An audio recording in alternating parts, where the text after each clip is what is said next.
ఓం శ్రీ గురుభ్యో నమః.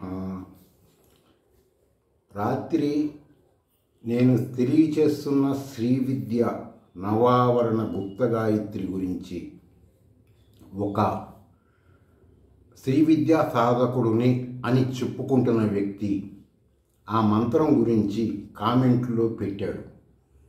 దీనిని చూసిన నూతన సాధకులు ఎవరు చిత్తాభ్రమణంగా భావించకుండా ఉండటానికి ప్రత్యేకంగా ఈ వీడియో తెలియచేయటం జరుగుతుంది. ప్రారంభంలో నేను చెప్పేది నేను శృతి ప్రామాణికంగానే శ్రీ విద్యను చెప్తున్నాను. తర్వాత వచ్చేసి గుప్త గాయత్రి నేను పంచదశితో కూడిన గుప్త గాయత్రి తప్పు అని ఆ జ్ఞాని తెలియచేశాడు. అటువంటి జ్ఞానులు శృతి ప్రామాణికంగా నేను తెలియజేస్తున్న శ్రీ విద్య గుప్త గాయత్రి శృతి ప్రామాణికంగా తెలియచేయాలి. ఇది విమర్శగా చూడకుండా భావార్థముగా నేను చెబుతున్నది అందరూ తెలుసుకోవాలను.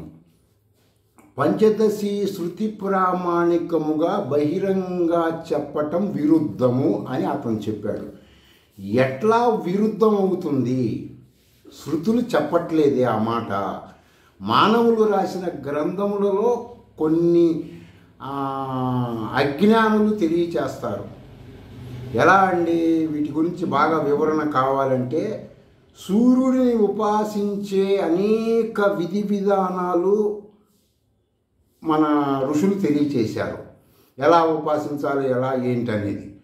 ఒక పెద్ద మట్టి కుండ లాంటి నీటి తొట్టిలో సూర్యుడిని చూస్తూ ఉపాసించకూడదు. ఎందుకు? నీళ్లు కదిలినప్పుడు అది కదులుతుంది, పగిలిపోతే పోతాడు, సూర్యుడు పోతాడు.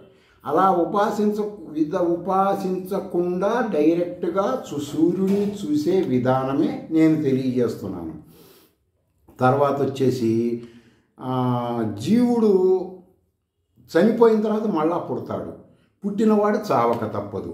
అయితే కృష్ణుడు భగవద్గీతలో చెప్పినట్టుగా యోగులు యోగ మార్గంలో ఏ శ్రీ విద్యా మంత్ర సాధనలో చనిపోయినా తర్వాత మళ్ళా వాళ్ళకి కావలసిన శరీరము ఉత్తమ మంత్ర సాధకుల యోనుల్లోనే జన్మిస్తాడని చెప్తాడు. ఆ విధంగా సూర్యుడిని ప్రత్యక్షంగా ఉపాసిస్తే అది సత్యమవుతుంది. మట్టిలో ఉపాసిస్తే తరువాత జన్మ మట్టి లాంటి సూర్యుడిని ఉపాసించే కుటుంబంలోనే పుడతారు. 2, మన ఇంట్లో ఆడవాళ్ళని మనం తల్లకిందులుగా ఉపాసించకూడదు. వాళ్ళని శంకరాచార్యులు వారు చెప్పినట్టు కాళ్ళు నేల మీద తలకాయ పైకి ఉండే విధంగానే మనం ఆడవాళ్ళని చూడాలి. ఆడవాళ్ళ గురించి చూసినప్పుడు కానీ మన ఇంట్లో అలా చూడాలి. అలాగే అమ్మవారిని చూడాలి. అమ్మవారిని తలకాయ కిందకి కాళ్ళు పైకి పెట్టి చూడకూడదు కదా. పంచదశిలో 2వ కా వచ్చే శబ్దం అయితే ఏమవుతుంది? ఆ విధంగా ఉంటుంది కదా. అది చెయ్యకూడదు కదా. ఎవరు చెయ్యాలి? వేద జ్ఞానం లేని వాళ్ళు, శబ్ద జ్ఞానం లేని వాళ్ళు, ఉదర పోషణార్థం దీక్షలు ఇచ్చేవాళ్ళు చెప్తుంటారు, చేస్తుంటారు. అది సత్యం కాదు కదా. మనం ఏదైనా పంచదశి ఉపాసించాలంటే ప్రామాణిక గ్రంథం ప్రకారం మాట్లాడాలి, విమర్శించాలి. బుద్ధికి తోచినట్టు మాట్లాడితే ఎట్లా? నక్క కుక్క ఒకేలాగా ఉంటాయి. ఉన్నంత మాత్రాన గుణాలు ఎట్లా మనం తెలుసుకోకుండా ఉంటాము? తర్వాత ఈ జ్ఞానులకి ఎంతకంటే వివరణ అవసరం లేదు. ఋషులు తెలియజేసిన పంచదశి సుభాగ పంచకము, శారదా తిలకము, బ్రహ్మపుత్ర ప్రాచీన ఖగోళ శాస్త్ర వాస్తు ప్రామాణికంగా పంచదశిని తీసుకోవాలి. నేను పంచదశి బ్లూ ప్రింట్ ప్రజలకు చెప్పట్లేదు. శ్రీ విద్యా గుప్త గాయత్రిలో ఉన్న పంచదశి చెప్తున్నాను. అందులో గాయత్రిని బహిరంగంగా చేయొచ్చని అందరూ చెప్తున్నారు కదా. పబ్లిక్గా క్యాసెట్లు వీడియోలు ఉన్నాయి కదా. ఇక అప్పుడు గుప్తం ఎలా అవుతుంది? ఈ పంచదశి గుప్త గాయత్రి 24 మంది ఋషులు అంగీకరించారు. వాళ్ళ పేర్లు కామెంట్లో మెయిల్ పంపిస్తే వాళ్ళ పేర్లు పంపిస్తాను. తర్వాత ఎలా ఉపాసించాలి? ఋషులు ఈ పంచదశిని ఏ విధంగా అక్షరాలు చెప్పారు ఆ దేవతని వచ్చే విధంగా అంటే, ఒక తమలపాకులు కట్ట తీసుకొచ్చి ఒక కట్టలో సూది గుచ్చితే ఎంత సమయం పడుతుంది, 2వ కట్టకి ఎంత సమయం పడుతుంది, ఆ విధంగా పంచదశి మంత్రం ఆ శబ్దాలు ఆ అక్షరాలు ఆ విధంగా తెలియజేశారు. తొడ మీద ఒకసారి కొడితే గట్టిక అంటారు మంత్రశాస్త్రంలో. అలా ఆ విధంగా కొట్టినప్పుడు ఏ సౌండ్ వస్తుంది, ఆ సౌండ్ ప్రకారం ఎన్నిసార్లు కొడితే ఎన్ని సౌండ్ వస్తుంది, అక్షరం పలికేటప్పుడు ఎంత వస్తుందని తెలుసుకోవాలి. తర్వాత వచ్చేసి కయ్యే ఈలా అనేది బ్లూ ప్రింట్గా ఋషులు చెప్పారు. దాని రెండో ఒక ఎందుకు వాడకూడదు అంటే, అతను ఆ విమర్శ చేసిన అతను తలకిందులుగా అమ్మవారిని ఉపాసించే అతను అయి ఉండవచ్చు.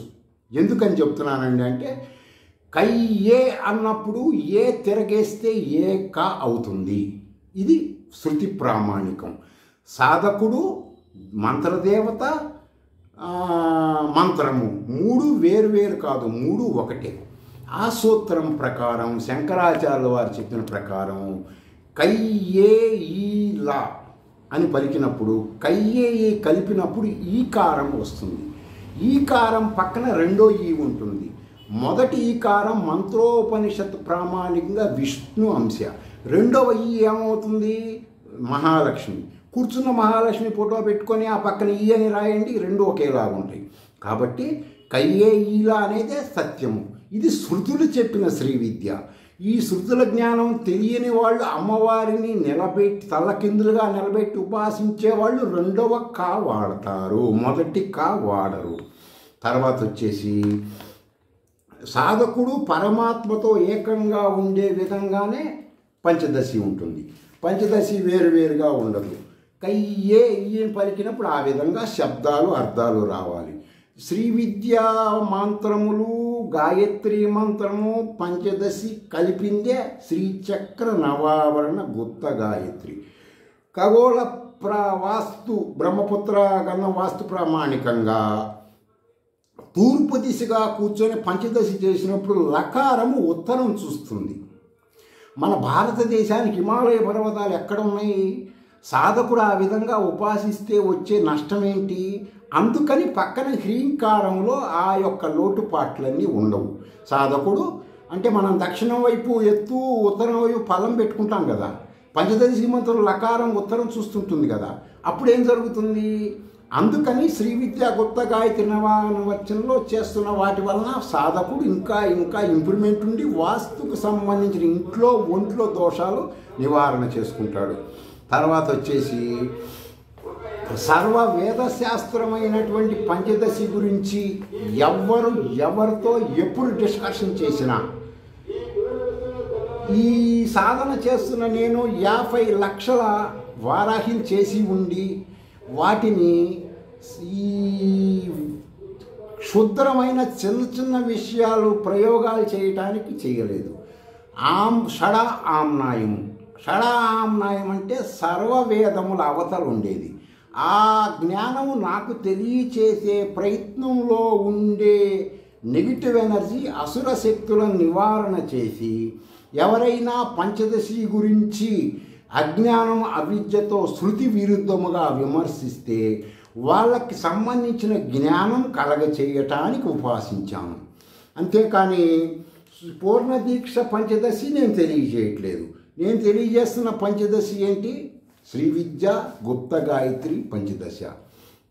ఈ విధముగా సాధకులు ఎవరైనా ఎప్పుడైనా నేను తెలియచేస్తుంది తప్పు అనుకోవాలంటే దాన్ని శృతి ప్రామాణికంగా తెలియచేయండి.